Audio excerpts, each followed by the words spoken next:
Bonsoir, bien-aimés en Christ. Nous bénissons le nom de l'Éternel, notre Dieu, pour sa grâce et sa faveur.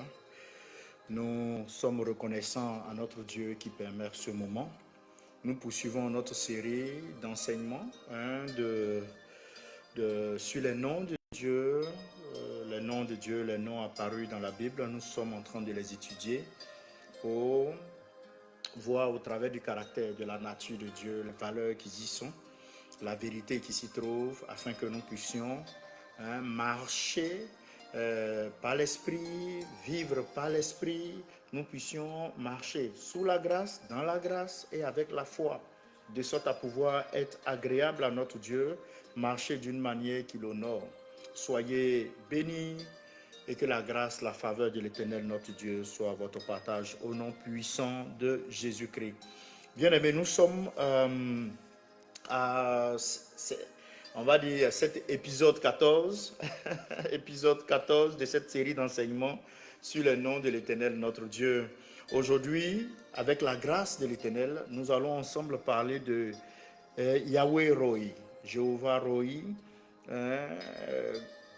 par là, l'Éternel, mon berger. Dans quelles circonstances cela a été prononcé? Qu'est-ce que cela reflète? Quel est l'impact? Comment est-ce que nous pouvons vivre en assurance vis-à-vis de ce nom, avec ce nom? Et comme je l'ai dit, tout ceci nous ramène à Jésus-Christ. Notre but, c'est d'attirer le cœur des uns et des autres à la connaissance de la volonté de Dieu.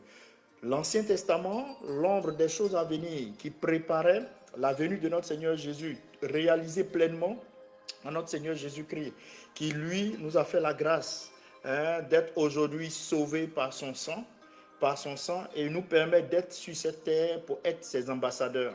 Et tout ce savoir nous aide à marcher comme il le veut. Bien-aimés, avant toute chose, nous allons recommander ce temps à l'Éternel notre Dieu. Prions ensemble. Excellent Père, nous voulons t'honorer, nous voulons te magnifier, nous te recommandons ce moment. Daigne, Père, diriger, conduire toutes choses pour la seule gloire de ton nom. Saint-Esprit, prends le contrôle et que la gloire ne revienne qu'à notre Seigneur Jésus-Christ. Ensemble, bien-aimés, nous pouvons dire Amen. Voyez-vous, je vous invite déjà au psaume 23. Au psaume 23, il est dit, l'Éternel est mon berger, l'Éternel est mon berger, je ne manquerai de rien. Je vais déjà m'arrêter à cette première partie, l'Éternel est mon berger. Donc, dans le texte d'origine, en hébreu, c'est mis Yahweh Roi. Yahweh Roi. Et ici, David est en train de parler. Il est en train de parler de ce Dieu-là qu'il connaît, comme son berger. Voilà, le Dieu qu'il connaît comme son berger. Et il fait cette analogie-là avec le berger et les brebis, et Dieu et nous. Voilà. De la même manière, une brebis est entretenue par le berger. Vous voyez, les brebis, c'est ce groupe, ce bétail-là qui n'a pas de leader. Les brebis, c'est un groupe, les moutons, si vous voulez, c'est un groupe de bétail qui n'a pas de leader. Donc, pour qu'ils puissent avancer, pour qu'ils puissent trouver de l'eau, trouver de l'herbe fraîche, il faut le berger qui les conduit. Et David, dans sa relation avec le Seigneur, a pu faire cette comparaison qui est vraiment formidable. L'Éternel est notre berger. Parce que sans Dieu, nous ne saurons pas où trouver l'eau. Sans Dieu, nous ne savons pas où trouver la nourriture. Sans Dieu, nous ne saurons pas le but de notre existence. Voyez-vous, donc l'Éternel, mon berger, nous dit le premier verset, je vais dire la partie A du psaume 23, le verset 1. L'Éternel, mon berger, celui qui conduit, qui nourrit, qui protège, qui restaure, qui veille sur son peuple, Bien-aimé, après le Dieu des armées que nous avons étudié à l'épisode passé, nous sommes maintenant au Dieu berger. Nous sommes maintenant au Dieu berger. Et avec Jéhovah Sabaoth, le Dieu des armées, nous avons vu Dieu comme l'Éternel des armées. Voyez-vous, nous avons vu Dieu comme l'Éternel des armées, le Dieu qui combat pour son peuple et règne sur les puissances visible comme invisible. Bien-aimé, la Bible ne révèle pas seulement Dieu comme un chef d'armée, elle le révèle comme un berger qui est proche, un berger qui se soucie des uns et des autres, qui se soucie de ses brebis, un berger qui est tendre, un berger qui est fidèle, fidèle dans ses promesses, fidèle dans ses engagements. Bien-aimé, Yahweh Roi, Jéhovah Roi, nous montre que Dieu ne se contente pas seulement de vaincre nos ennemis. Non, il ne se contente pas seulement de vaincre nos ennemis, il prend soin de notre marche quotidienne. Dieu prend soin de notre marche quotidienne. Bien-aimés, il ne nous donne pas seulement la victoire dans les combats, l'Éternel notre Dieu, il nous conduit dans les bons sentiers. Voilà. Il nous conduit dans les bons sentiers. Et comme je l'ai dit, vous prenez les brebis, ce groupe de bétail-là n'a pas de leader. N'a pas de leader. Et il lui faut un berger pour l'envoyer à la source d'eau vive, vers pâturage. Et vous verrez, si vous lisez tout le psaume 23, vous verrez que David, sur ces 6 versets, ne fait que décliner ces éléments à la gloire de notre Seigneur Jésus-Christ. Bien-aimé, le Dieu de l'Alliance, le Dieu fidèle, le Dieu qui est éternel, le Dieu qui est présent avec son peuple, c'est celui-là dont nous parle ici, le roi David. Bon, il n'était pas encore roi, le berger David, mais le roi David, dans cet écrit du psaume 23, bien-aimé, le mot hébreu vient du verbe ra, qui signifie quoi? Paître. Voilà. Qui signifie paître. Roi vient de paître. Le roi vient de nourrir, conduire, prendre soin, garder son troupeau. David a vécu cette réalité. Il n'était pas encore roi. Quand il vivait cette réalité de ce Dieu-là, qui l'a conduit, de ce Dieu-là qui l'a protégé, de ce Dieu-là qui a été tendre, fidèle, il n'était pas encore roi, mais il avait déjà cette relation particulière avec l'Éternel. Comprenez par là que Yahweh Roi, bien-aimé, signifie l'Éternel mon berger, celui qui prend soin de moi de façon personnelle.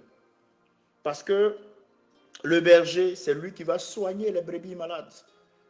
C'est lui qui va par moment porter des brebis qui ont peut-être des accidents au niveau des pattes, qui n'arrivent pas à bien marcher, qui peut même poser des garrots. Bien-aimés, nous avons le berger, le bon berger qui veille sur nous. C'est pourquoi David, bien-aimé, dit l'Éternel, mon berger. Il se l'approprie. Ce n'est pas un berger parmi tant d'autres. Il dit mon berger. Voilà. L'Éternel n'est pas un berger, mais mon berger. Donc il y a une intimité, il y a une relation particulière, singulière, une relation forte, une relation de connaissance, une relation où la brebis et le berger se connaissent, se soutiennent l'un et l'autre. Et je vais même ouvrir la parenthèse. Oui, parce que la brebis nourrit le berger avec son lait. La brebis protège le berger du froid avec sa laine et sa peau par moment. Et la brebis nourrit aussi le berger avec sa chair.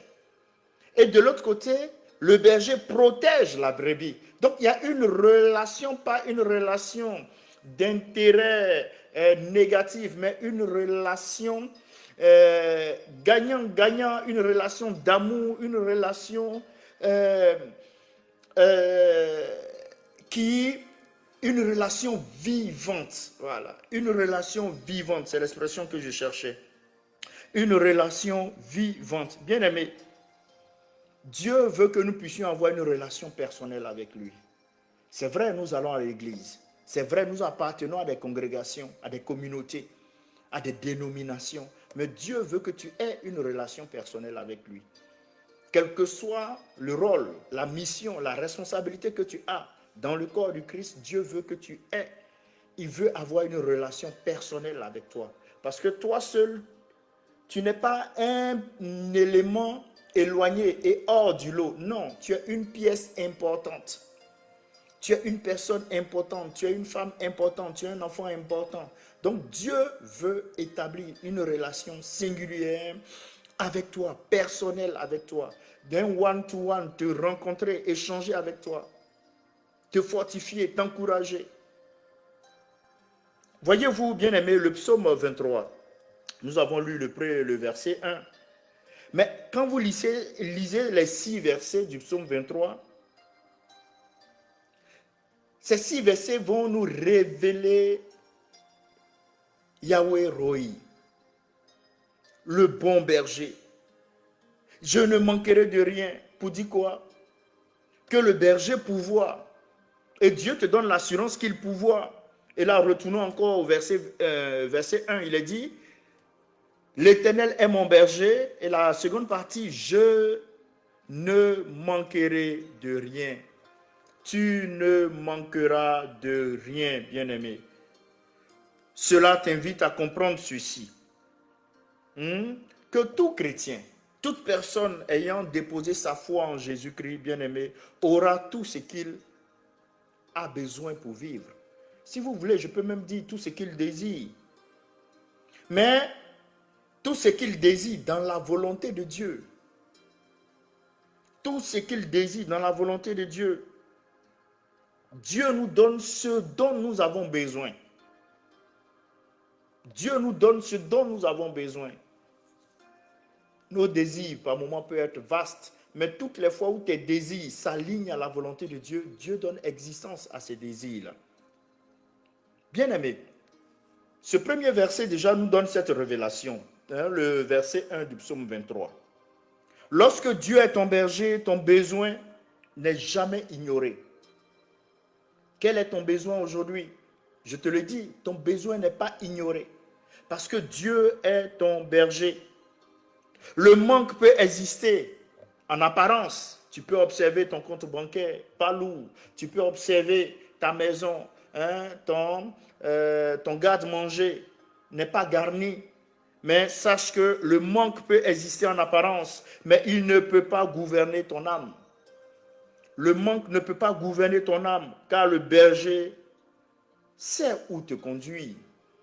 Il sait où t'envoyer. Et c'est cette révélation-là qui est contenue dans le verset 1 du psaume 23. Quand on arrive au verset 2, il est dit, « Il me fait reposer dans de verts pâturages, il me dirige près des eaux paisibles. » Il me fait reposer près des eaux pâturages. Pour dire quoi, bien-aimé? L'Éternel, notre Dieu,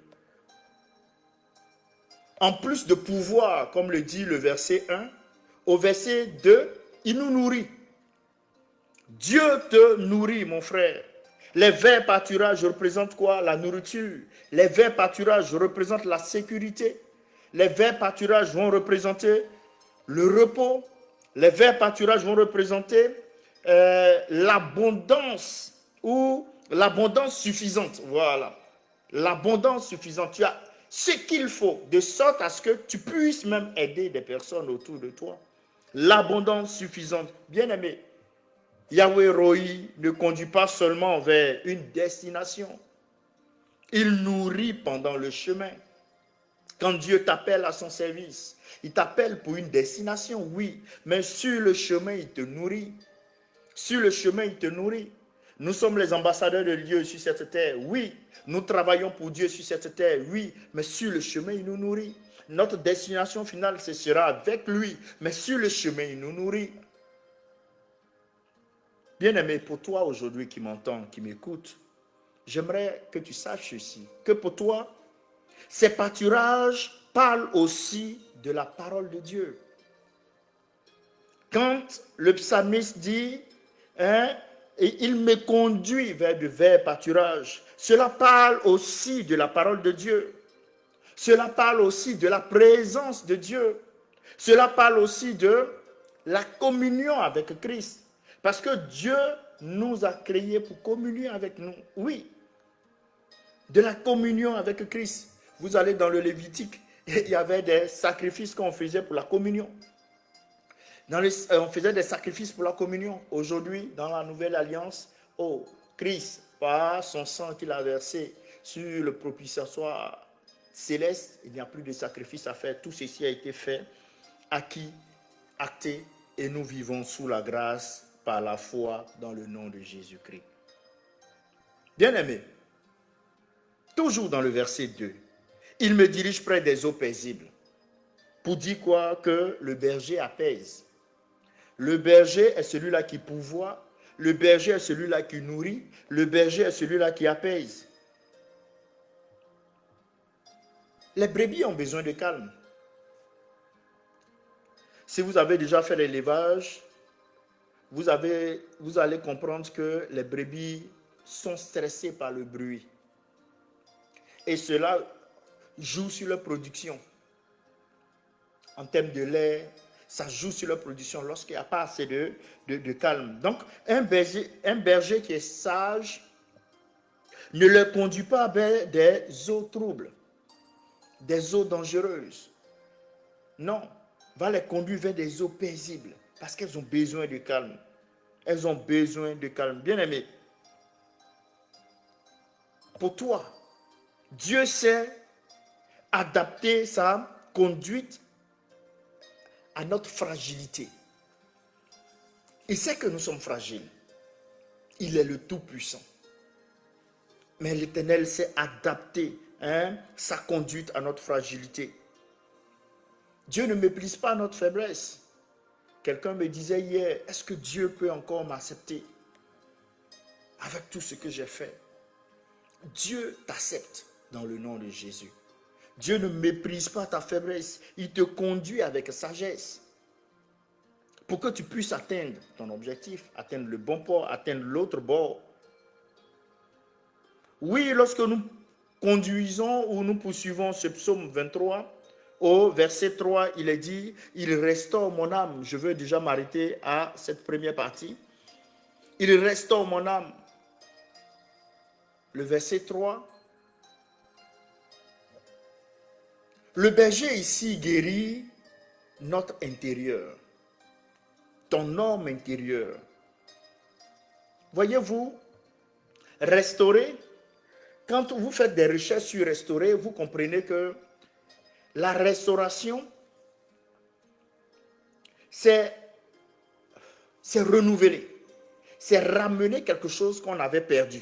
Voyez, c'est rétabli dans un état.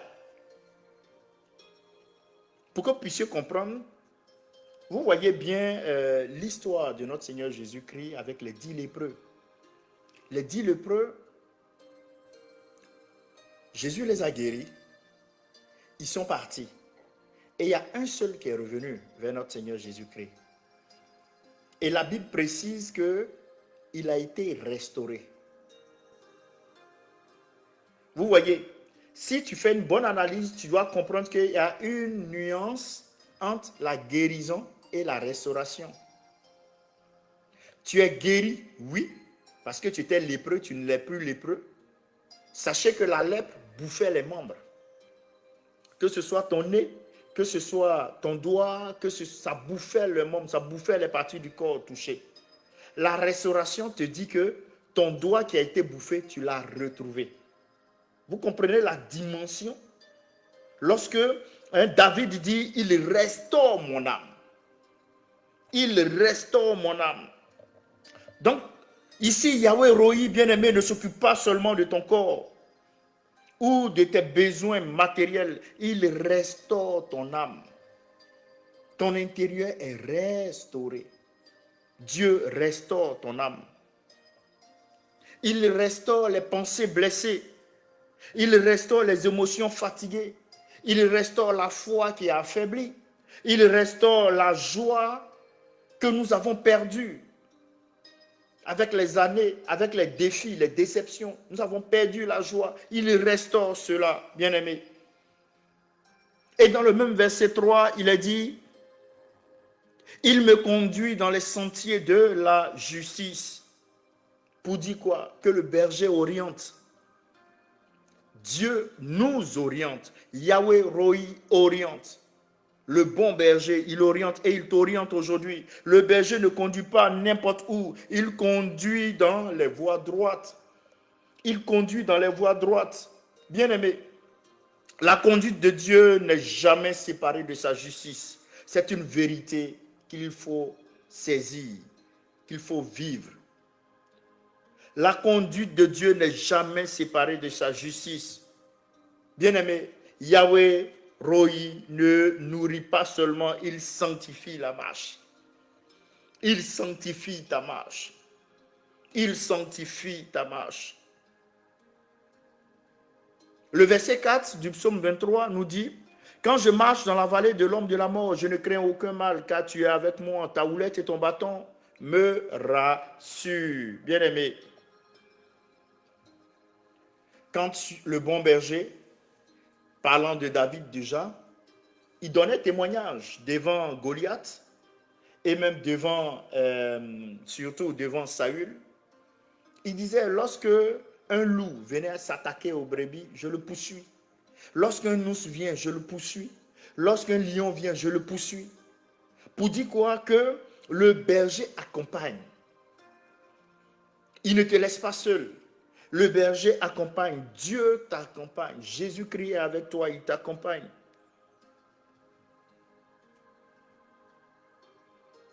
Quand tu marches, il est avec toi. Tu n'es pas seul dans cette marche. Quand tu avances, il est avec toi. Tu es avec Dieu, oui, mais tu peux rentrer dans des vallées. Tu peux rentrer dans des temps difficiles, mais il est avec toi. La présence du berger est plus forte que l'ombre de la vallée. La présence du berger, la présence du Saint-Esprit en toi, la présence de Jésus-Christ en toi est plus forte que le Goliath qui est devant toi. Et c'était là la force de David. Et il a proclamé, il a déclaré cela, que le Dieu qui est en moi, qui m'a délivré de l'ours, qui m'a délivré du loup, qui m'a délivré du lion, il est en moi. Et cela me rend fort et fait de moi plus que vainqueur, comme le dit Romains chapitre 8, le verset 37. La présence du berger est plus forte que l'ombre de la vallée. Que la présence du Saint-Esprit en toi te rend plus fort que tes défis, que la maladie, que tes problèmes. À la gloire de Jésus-Christ. Il poursuit encore, ta houlette et ton bâton me rassurent, pour dire que le berger protège et il corrige. Parce que les deux ont un rôle différent. La houlette et le bâton ont un rôle différent. La houlette sert à conduire et à ramener. Vous allez voir, la houlette, c'est comme une sorte de fourche, un peu crochue par le bout. Ça conduit, ça ramène aussi. Et le bâton, lui, sert à protéger contre les dangers. Donc le berger avait ces deux éléments. Le bâton servait à se défendre contre les voleurs, contre les loups, contre les lions, contre les ours. Mais par contre, la houlette, si une brebis est tombée dans un puits, dans un ravin, comme c'est crochu, on peut utiliser cela pour faire remonter la brebis. Et ça sert aussi de recadrage sur la voie pour les brebis. Pour dire quoi? Dieu rassure à la fois par sa protection et par sa correction. Dieu nous rassure à la fois par sa protection et sa correction, bien-aimés. Un berger qui ne corrige pas laisse les brebis se perdre. Un berger qui ne corrige pas laisse les brebis se perdre, bien-aimés. David poursuit au verset 5. Il dit, tu dresses devant moi une table en face de mes adversaires. Bien-aimé, le berger honore. Sache que pour ceux-là qui tiendront ferme jusqu'au bout seront honorés.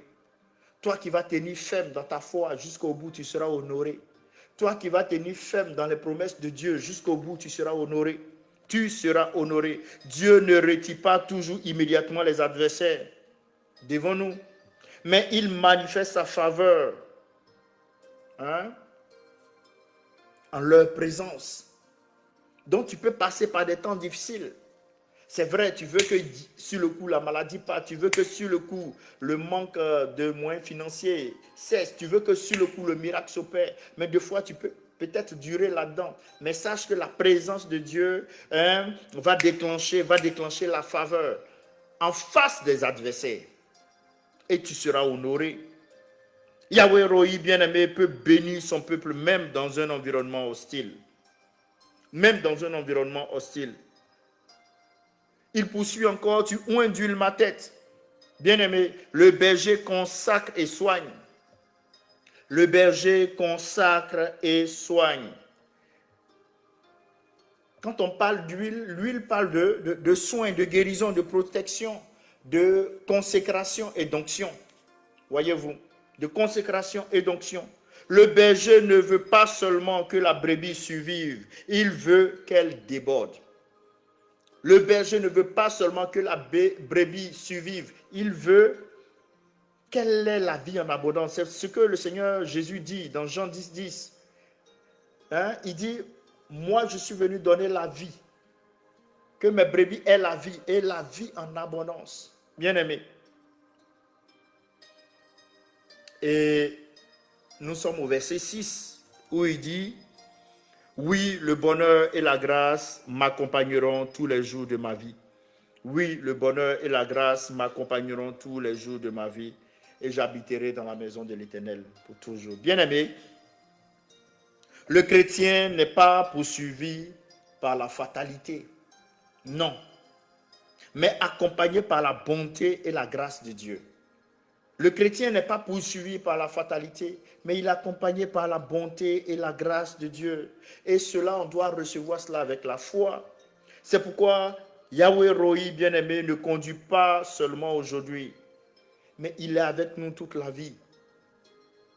Il est avec nous toute la vie. Bien-aimé, quand on prend Genèse chapitre 48, le verset 15, on voit là aussi Dieu berger depuis le commencement. Dieu est notre berger depuis le commencement. Et il est dit, Jacob dit, le Dieu qui m'a conduit depuis que j'existe jusqu'à ce jour, pour dire que Dieu est avec nous. Il n'est pas avec nous pour un temps. Jacob reconnaît que Dieu, là, a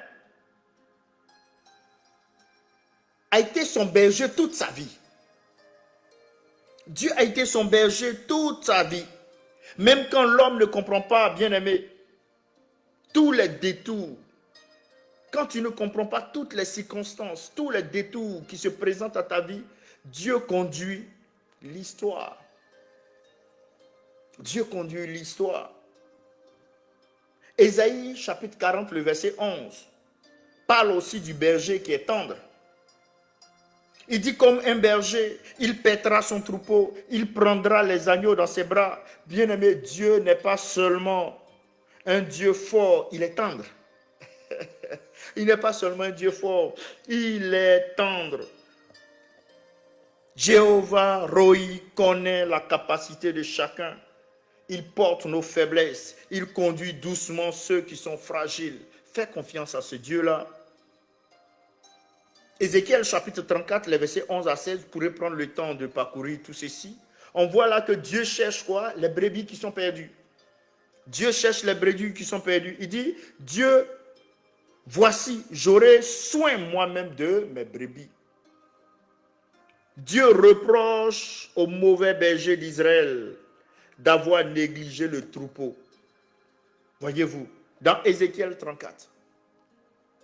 Quand les bergers humains bien-aimés échouent, Dieu reste le berger fidèle. Dieu reste le berger fidèle. Il cherche la brebis perdue, blessée, la brebis faible, la brebis malade. Dieu cherche cette brebis. Dieu cherche cette brebis. Le psaume 80, le verset 2, parlant du berger d'Israël.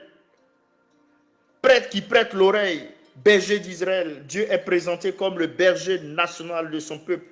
Bien-aimé, Dieu conduit non seulement des individus, mais aussi son peuple comme communauté. Notre Dieu est un Dieu qui est fidèle. Et si nous arrivons à Jean, je donne Jean 10, 27, qui parle des brebis qui écoutent la voix du maître. Il dit, mes brebis entendent ma voix, je les connais et elles me suivent.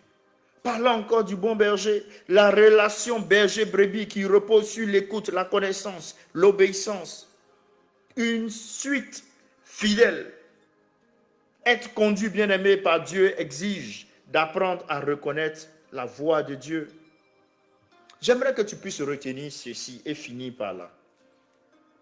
Dieu connaît personnellement ses brebis, donc il te connaît personnellement. Dieu connaît l'état du troupeau. Le psaume 27, le verset 3, il dit connais bien chacune de tes brebis. Connais bien chacune de tes brebis. Je vais m'arrêter là. Dit que Dieu connaît nos besoins. Dieu connaît nos peurs, il connaît nos limites, il connaît nos blessures. Dieu connaît notre allure, notre rythme. Il connaît ton rythme, il connaît ton allure. Deuxième élément que je veux que tu puisses retenir, c'est que Dieu conduit. Mais toi, tu dois suivre. Dieu conduit, mais toi, tu dois suivre. C'est pourquoi vous verrez qu'un berger ne force pas une brebis par domination brutale. Il appelle, il conduit, il corrige et protège. Oui, bien-aimé, la direction divine demande une réponse humaine. Et la réponse humaine que tu donnes à la direction divine, c'est l'obéissance. C'est l'obéissance. Le troisième élément, Dieu nourrit par sa parole. Dieu nourrit par sa parole. Voyez-vous, les verts pâturages parlent ici de ce que Dieu donne la vie. Et c'est ce que nous dit Matthieu chapitre 4, le verset 4. Matthieu 4, 4 nous dit, l'homme ne vivra pas seulement de pain, mais de toute parole qui sort de la bouche de Dieu. Donc oui, Dieu nourrit par sa parole. Et le quatrième point à retenir, c'est que Dieu restaure l'âme. Oui, bien-aimé, Dieu restaure l'âme. Dieu restaure l'âme. Yahweh Roi rejoint les blessures intérieures. Tu ne les vis pas seul. Et quand il touche ta blessure intérieure, il te donne la paix, la joie, la confiance, la clarté, le courage. Il te communique ça. Le cinquième point, Dieu protège dans la vallée. Donc ne crains pas. Ne crains pas. La vallée n'est pas la preuve de l'abandon. Elle devient le lieu où la présence du berger se révèle en profondeur.